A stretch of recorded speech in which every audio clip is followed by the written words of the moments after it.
stunting ini menjadi masalah karena merupakan manifestasi kurang gizi kronis. Jadi kalau kita memberikan makanan tambahan ini bukan menggantikan makanan sehari-hari. Tujuannya adalah tadi catch up growth ya.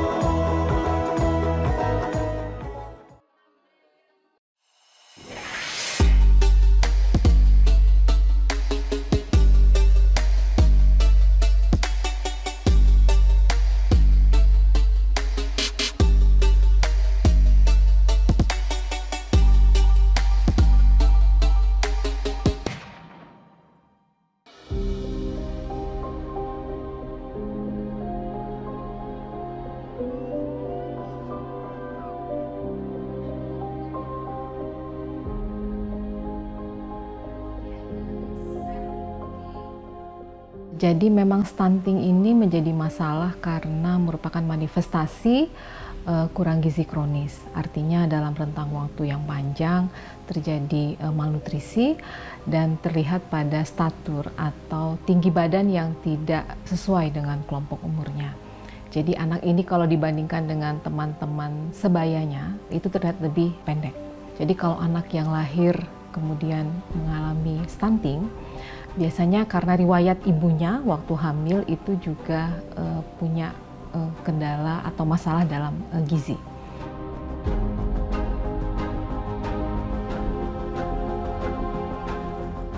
Ya, jadi angka stunting yang dikeluarkan oleh pemerintah Republik Indonesia itu dikeluarkan melalui suatu survei. Survei tersebut bernama Survei Status Gizi Indonesia atau SSGI disingkatnya. Itu terakhir dilakukan di tahun 2022. Memang hasil survei yang didapatkan dari waktu ke waktu terjadi penurunan. Sebagai contoh misalnya, di tahun 2019 angka stunting itu di posisi 27,7. Kemudian di tahun 2021 itu turun menjadi 24,4 dan hasil terakhir di tahun 2022 itu sebanyak 21,59, kalau dipublikasi 21,6%. Jadi saya melihat beberapa program yang digulirkan pemerintah, misalnya pemberian minuman untuk balita, program pemahaman untuk para ibu-ibu muda, termasuk usia perkawinan yang juga menjadi penyebab adanya angka stunting itu begitu masif disampaikan oleh pemerintah, sehingga kami melihat bahwa ini angka penurunan itu akibat dari berbagai program yang sudah digulirkan tersebut.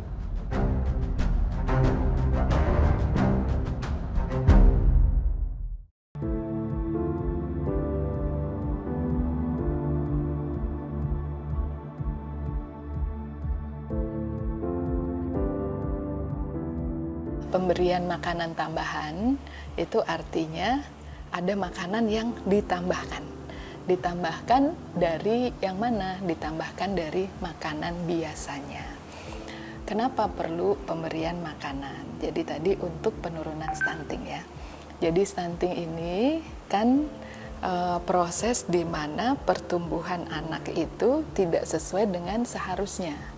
Nah, proses ini tuh dimulai dari awal banget, waktu masih di perut, waktu anak mulai pertumbuhannya itu flat, tidak naik sesuai dengan kurva. Nah, itu namanya ada perlambatan pertumbuhan. Jadi dia terlambat nih dibanding seharusnya. Nah, karena terlambat, dia harus mengejar. Mengejar namanya catch up growth. Jadi dia harus mengejar pertumbuhannya. Nah, untuk mengejar pertumbuhannya, ini kan dia sebelumnya sudah punya pola makan nih. Pola makannya dia ternyata nggak cukup, sehingga pertumbuhannya terlambat. Sehingga kita perlu memberikan makanan tambahan di luar yang dia makan sehari-hari. Jadi kalau kita memberikan makanan tambahan ini bukan menggantikan makanan sehari-hari. Tujuannya adalah tadi catch up growth ya, atau mengejar pertumbuhan yang sudah terlambat ini. Nah, sasarannya siapa? Yang pertama, kita lihat nih ibu, kan pertumbuhan janin ya sejak dalam perut kan. Jadi ibu-ibu hamil kita itu ada yang terlalu status nutrisinya kurang baik, namanya ibu kek bumil kek, ibu hamil kurang energi kronis. Nah, kita tidak ingin status gizi ibu ini nanti berpengaruh terhadap status gizi anak, sehingga kita tambahkan makanan tambahan untuk ibu hamil kek. Lalu yang kedua, nah karena perlambatan pertumbuhan itu proses ya, gradual tuh. Awalnya dia nggak naik berat badannya ditimbang dibandingkan bulan lalu. Nah, ini jadi sasaran yang kedua tuh, yaitu balita yang ditimbang dibandingkan bulan sebelumnya itu dia tidak naik.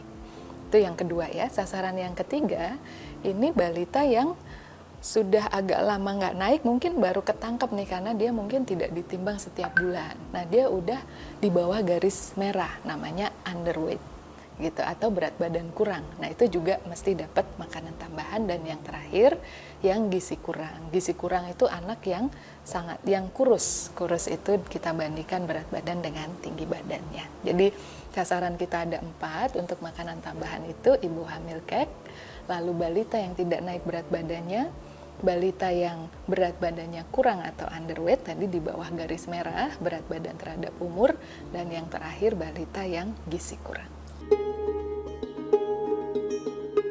Jadi untuk mengejar pertumbuhan tadi itu ada hitungan standar gizi yang harus diberikan gitu. Nah, standar gizi ini dipenuhi dari mana? Ada rekomendasi dari WHO ya, bahwa pada situasi seperti tadi diberikan makanan tambahan, pilihan pertamanya adalah makanan yang tersedia di lingkungannya gitu. Itu tadi yang namanya pangan lokal. Jadi itu rekomendasi pertama. Tetapi bisa juga diberikan makanan pabrikan dengan standar-standar tertentu. Nah, kita juga mempunyai Pokja ya, nanti di mana desa-desanya, titik-titiknya, kelurahannya, nah itu bersama-sama dengan stakeholder setempat. Nah, pemberiannya ini bisa 2 macam ya, bisa berupa makanan lengkap menu, bisa berupa snack, tetapi kandungannya itu sudah ditentukan. Apa saja, meskipun snack juga mesti yang mengandung protein hewani. Jadi minimal 1 kali dalam seminggu itu ada makanan menu lengkapnya. Selain itu bisa snack. Jadi ini kita laksanakan mulai tahun ini di 514 kabupaten kota. Kita sudah mengeluarkan petunjuk teknis untuk pelaksanaannya, dipimpin atau dilaksanakan itu dipimpin oleh puskesmas. Nanti dilaksanakan di masyarakat. Untuk ibu hamil kek akan mendapatkan makanan tambahan 120 hari. Kemudian untuk balita yang tidak naik berat badannya dan yang berat badannya kurang atau underweight itu 14 hari, dan untuk atau 2 minggu. Nah, untuk yang gizi kurang itu akan mendapatkan 8 minggu atau 56 hari. Itu sesuai dengan rekomendasi dari kelompok kerja peningkatan gizi masyarakat.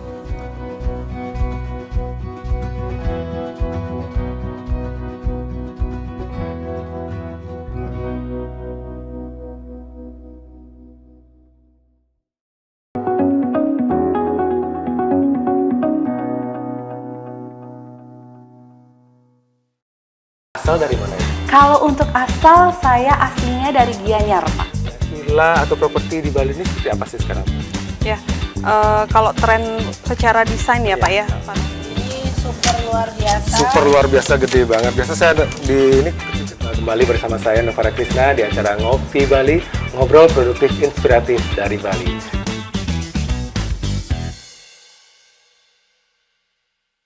Oke, saya Imade Bololot mengucapkan selamat mengudaranya Jawa Post TV di Bali. Semoga Jawa Post TV bisa memberikan tambahan informasi yang lebih akurat dan segala bentuk macam pemberitaan yang kita butuhkan. Oke, selamat, jaya selalu Jawa Post TV. Alhamdulillah lulus dan akhirnya mengikuti pendidikan kurang lebih 40. Yang cocok untuk usia berapa, ya tingkat kemampuan membaca seperti apa. PO milik negara ini juga mengangkut penumpang lintas batas negara. Untuk kesehatan yaitu menghasilkan oksigen. Nah, jadi seandainya ada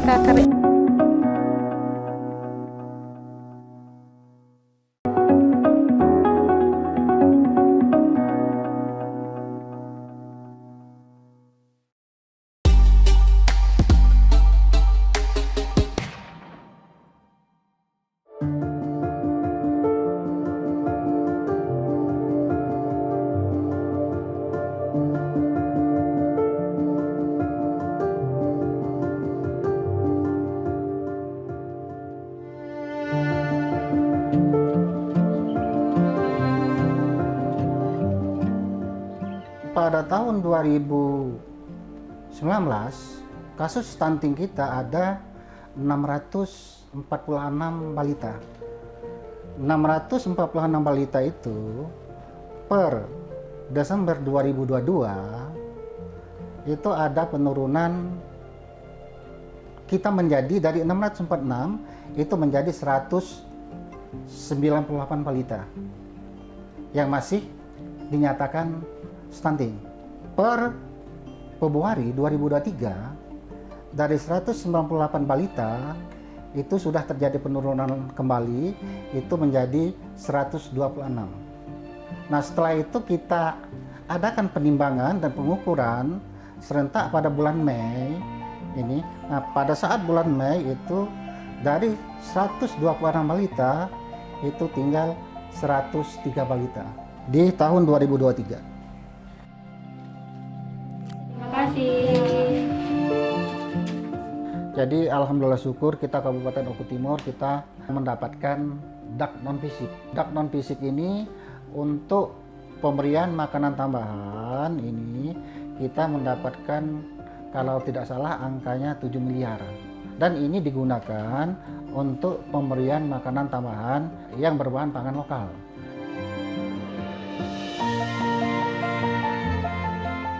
Rp16.000 itu, nah itu dipergunakan untuk beli beras, ikan yang berprotein hewani, nah sudah itu bahan-bahan yang lain, sudah itu untuk penyaluran itu sendiri. Nah jadi angka 16.000 itu kami pergunakan untuk hal-hal yang demikian.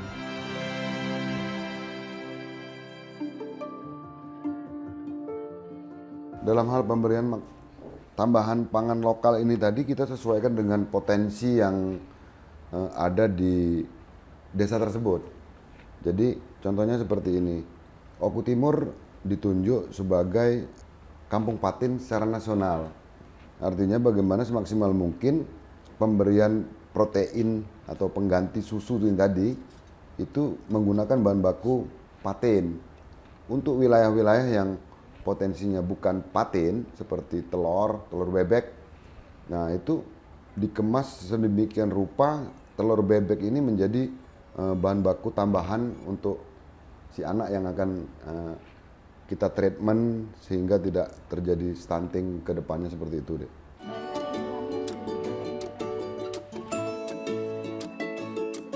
Untuk siklus PMT lokal ini sendiri itu minimal 7 hari. Jadi 6 hari kudapan, 1 makanan lengkap. Jadi untuk snacknya itu terdiri dari sumber karbohidrat, protein, lemak, vitamin, dan mineral. Nah nanti petugas gizi dan PKK Posyandu nanti berkolaborasi dalam mendemo masak tentang cara pemberian PMT lokal kepada bayi dan ibu hamil cake yang baik dan tepat. Sesuai dengan usia yang diberikan, seperti usia 6-9 bulan itu diberikan makanan yang lumat dan kental, dan usia 9-11 bulan itu diberikan makanan cincang kasar, dan di atas 1 tahun boleh diberikan makanan keluarga.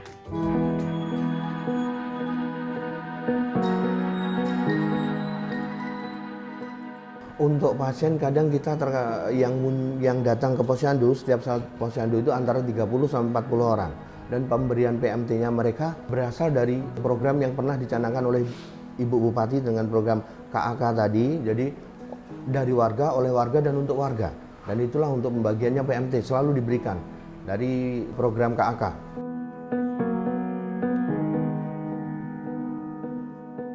Melengkapi dua-duanya. Jadi pemberian PMT tadi bisa protein hewani, juga bisa protein nabati. Contohnya misalkan kita memberikan jagung yang diolah untuk menjadi bubur, sup, ataupun apa, dengan pemberian telur. Untuk protein hewani kadang kita berikan sate. Jadi untuk dagingnya yang protein hewani tadi dengan sate tadi, dan itulah yang dibantu untuk memberikan kepada anak-anak yang cenderung ke arah stunting. Jadi jangan lupa untuk penganekaragaman makanan, ya. Dengan adanya kader kita sangat terbantu, karena kalau semuanya harus ditangani pihak puskesmas mungkin tidak akan bisa ya. Dengan adanya kader, kita memberikan penyuluhan, kita memberikan bimbingan, pendampingan tadi, pemberian makan PMT, pemantauan untuk anak-anak stunting akan lebih terkontrol gitu. Karena apa? Kita bisa menanyakan juga kader selain kita juga home visit.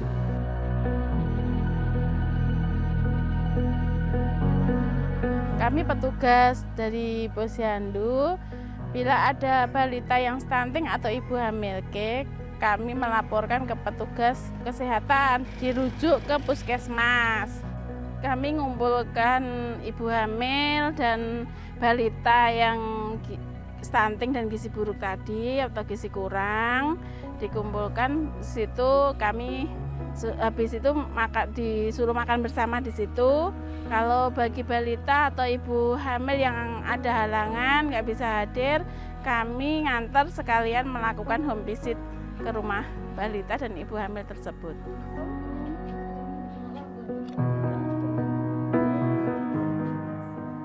Dulu anak saya teridentifikasi sebagai penderita stunting, itu usia 6 bulan. Terus nanya ke dokter yang ada di Puskesmas dan Posyandu. Dan alhamdulillah pihak Posyandu sama Puskesmas itu sangat membantu. Ditambah sekarang kan ada bantuan, pemberian makanan tambahan berbahan pangan lokal. Jadi saya merasa terbantu. Usia anak saya sekarang 22 bulan. Nah, sekarang tumbuh kembangnya lebih baik.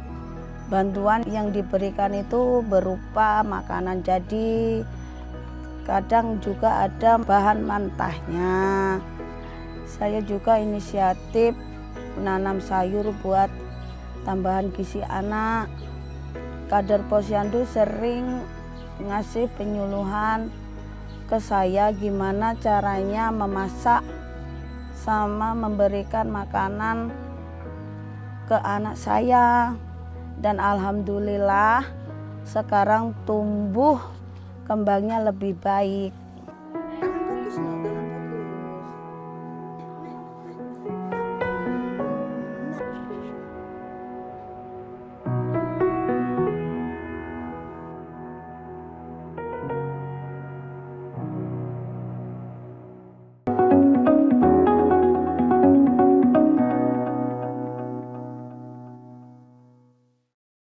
Saya Wayan Koster, Ketua DPD PD Perjuangan Provinsi Bali, mengucapkan selamat atas mulai siarannya Jawa Post TV di Bali, mengudara di Bali. Semoga Jawa Post TV itu akan menjadi lembaga penyiaran dan sekaligus juga wahana untuk mencerdaskan kehidupan masyarakat di Bali, memberikan layanan informasi serta membangun opini yang bagus dan berkualitas di Bali, sekaligus juga untuk mengedukasi masyarakat dan juga akan berperan untuk menyampaikan aspirasi yang berkembang di tengah-tengah masyarakat kita yang perlu mendapat respon dari pemerintah maupun pemerintah daerah serta juga para pemangku kebijakan yang ada di Provinsi Bali. Selamat untuk Jawa Post TV.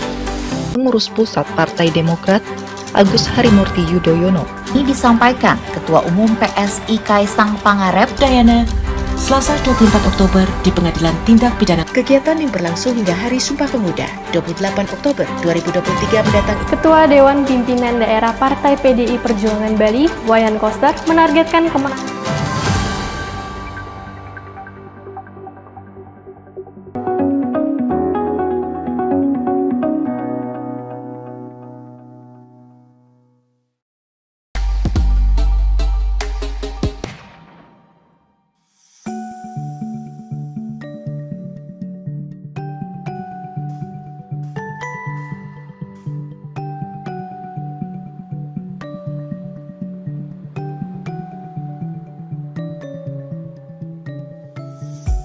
Untuk Usmas Tunjungan itu kategorinya termasuk Usmas pedesaan ya.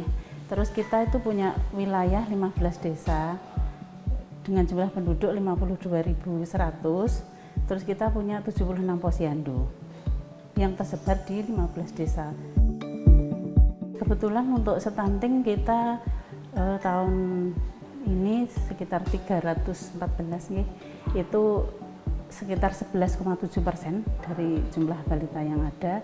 Terus kemudian tersebar di beberapa desa, memang lokusnya satu ditutup, termasuk Dukuhan Ngetrep itu ya. Kemudian yang paling sedikit itu di Ngelangitan.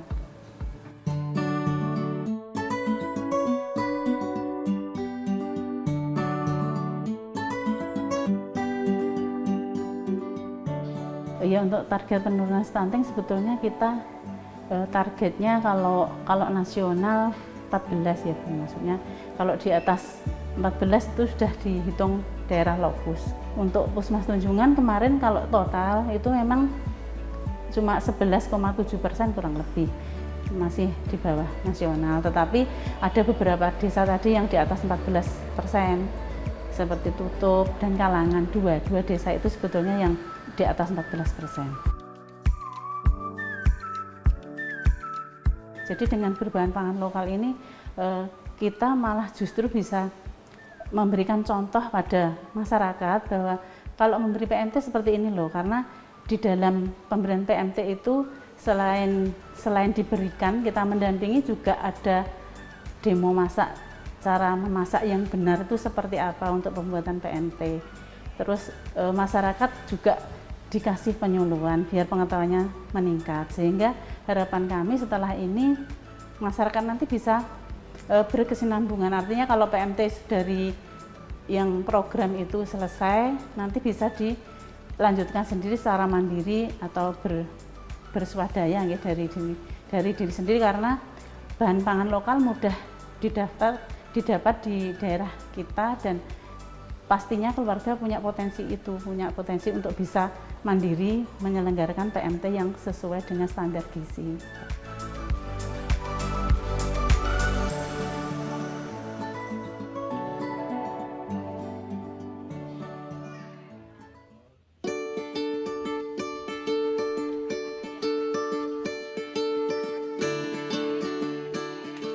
Kalau kami teman-teman gizi di seluruh Kabupaten Blora, terutama di puskesmas yang di kabupaten, kami menyusun siklus menu untuk 10 hari siklusnya.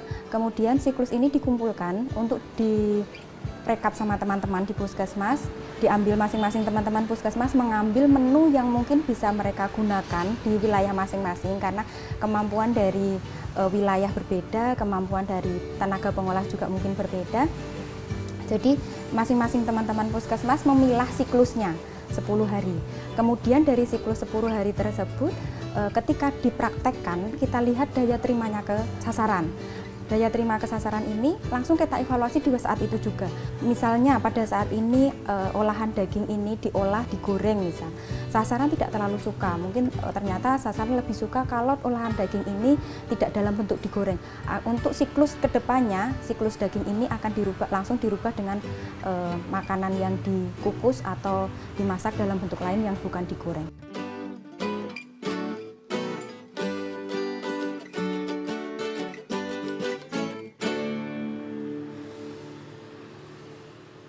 Upaya globalnya adalah bagaimana kita memberikan makanan tambahan ya untuk bayi-bayi yang terindikasi stunting. Inovasi kita lakukan melalui berbagai lomba kita adakan. Kalau yang umum ini kan bayi dikasih telur gitu ya. Nah, kita ada kemarin lomba untuk makanan tambahan. Nah, ini dari Blora ini punya inovasi dicampur dengan kelor. Nah, karena kelor ini terbukti mampu untuk bagaimana anak-anak yang bergizi buruk ini gizinya agak naik.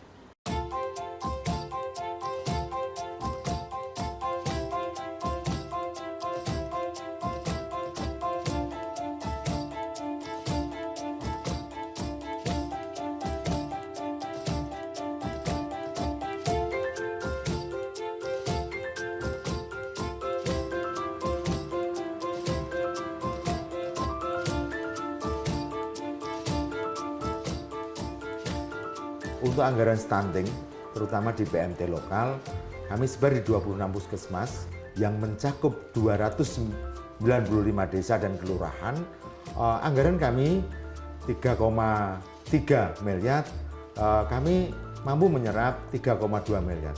Itu khusus hanya pemberian makanan tambahan untuk ibu hamil kek dan bayi balita yang stunting. Dalam 2 tahun terakhir, kasus stunting di Kabupaten Blora di tahun 2021 ada 4.172. Sekitar 9,23% dari jumlah balita yang ada di Kabupaten Blora. Tahun 2022 kita turun, ada pada 3.581, sekitar 7,7% dari jumlah balita yang ada di Kabupaten Blora.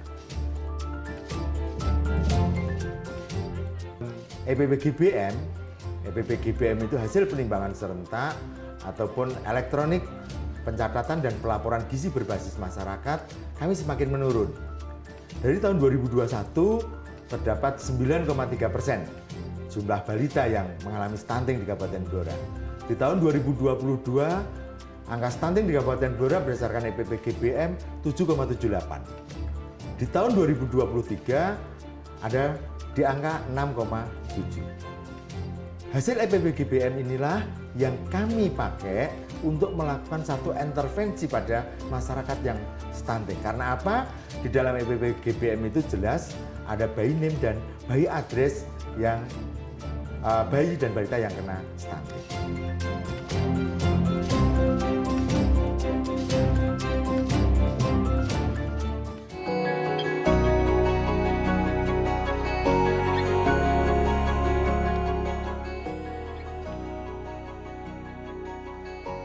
Manfaat PMT itu menambah nafsu makan, berat badan naik, anak saya jarang sakit.